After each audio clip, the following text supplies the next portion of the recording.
Magic is there to inspire wonder in audiences, even if it can get a little creepy or gross sometimes. But every now and then, audiences are confronted with something much more real than they bargained for. It turns out, magic can be a pretty dangerous profession, and it does go wrong. A lot.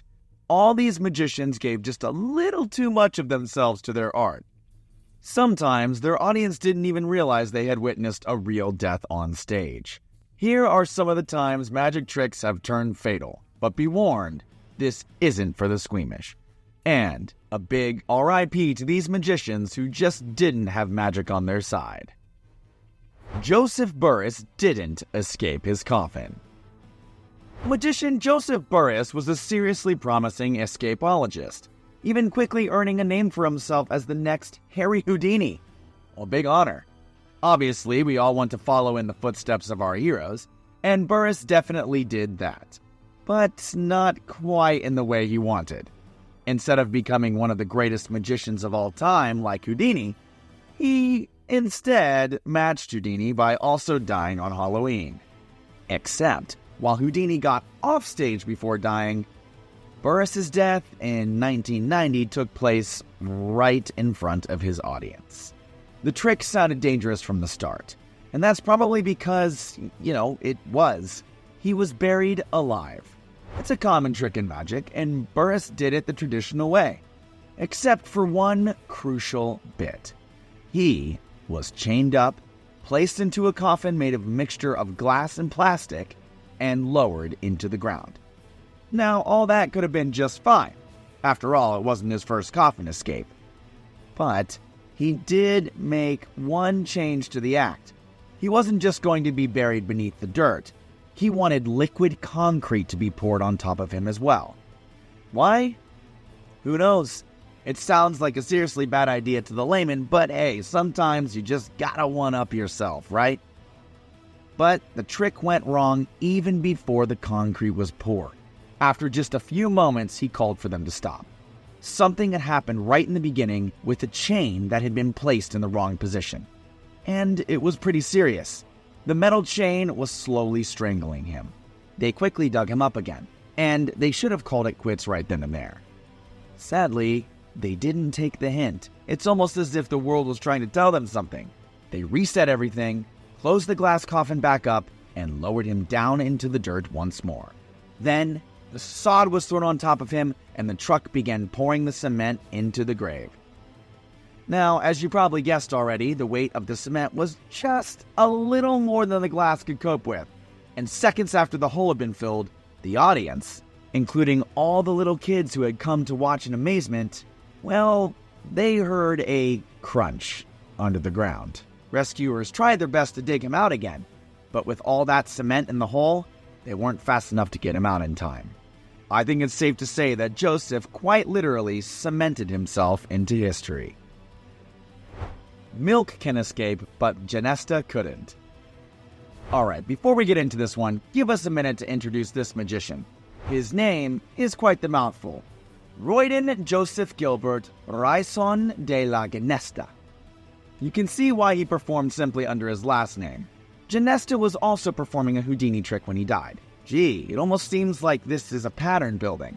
The trick was called The Milk Can Escape, and Genesta had performed it many times before without a problem before this fateful performance in 1930. As the name suggests, the trick was an escape from a milk can. Seems simple enough. Genesta would climb inside, his assistants would fill the can with water, and then they'd lock it from the outside with 6 huge, sturdy-looking locks. But, of course, like with all escape magic, there was a secret. Inside the can was a hatch that would unlock all 6 locks at once without the audience seeing. After a few moments, the magician would dramatically emerge from the milk can to a rapturous applause. Although, on this night in 1930, he didn't. During the performance, something had gone wrong while transporting the milk can, and it had been dented right where the secret hatch was. It was just bad luck, but Genesta didn't notice the dent before he climbed inside. At that point, it was too late. The can was filled with water as usual, and the assistants locked all 6 of the locks outside the can. Then, Genesta activated the hatch to free himself before he drowned, and nothing happened. He was stuck. He began frantically banging on the inside of the milk can, alerting everyone that something was horribly wrong. Now, I know what you're thinking. If his assistants locked these 3 locks from the outside, why can't they just unlock them again to free him? Seems like an easy fix. Well, the answer is because of showmanship. As part of the performance of the trick, Genesta always had his assistants hand out each of the 6 keys to 6 different members of the audience. It seems like there were no spares because the trick shouldn't have even needed keys. There was a hatch, remember? But this meant that when the assistants realized something was wrong and tried to gather the keys from among the audience members, chaos broke out in the theater. Everyone was only trying to help, but all it did was waste too much time. Nobody knew what to do, and some people who had rushed to the front of the stage to help prevented the ones holding the keys from getting to where they needed to go. To make matters even worse, his real-life wife was in the audience watching at the time. She obviously knew pretty quick that something was wrong, and she understandably panicked. And after that, everybody followed suit. By the time all the keys were located and the milk can was opened, unfortunately, it was too late to rescue the magician. Madame Dolinsky didn't catch the bullet. One of the most dangerous tricks in the history of magic is the infamous bullet catch. It's pretty obvious why. Anything involving a gun being shot directly at your face is going to be dangerous, right? Well, this particular trick has claimed the lives of over 12 magicians throughout its history of performance. And this is one of those stories that didn't go so well. The Dolinsky family was a duo from Poland, a famous husband and wife magician team. In fact, they were so famous that on this fateful day in 1820, they were performing for a German prince. I think it's safe to say that the prince got a little more than he bargained for, though. It was Madame Dolinsky who performed the bullet catch trick, and she'd done it hundreds of times without any incidents. But this was no ordinary performance. It was for a prince after all, so this couldn't be any ordinary bullet catch. Her version was special. She wasn't just catching one bullet. Dolinsky claimed that she could catch 6 bullets at once. And to prove it, she faced a full firing squad of 6 soldiers. It was a pretty breathtaking trick, but with so many people on stage, she might have been introducing a few too many variables. There are a few ways to perform a bullet catch. Some involve secret chambers in the gun, and others do more deceptive, clever, sneaky things. To add risk to this particular performance, Dolinsky used real bullets, and they were loaded into real guns live on stage. I told you, she held nothing back.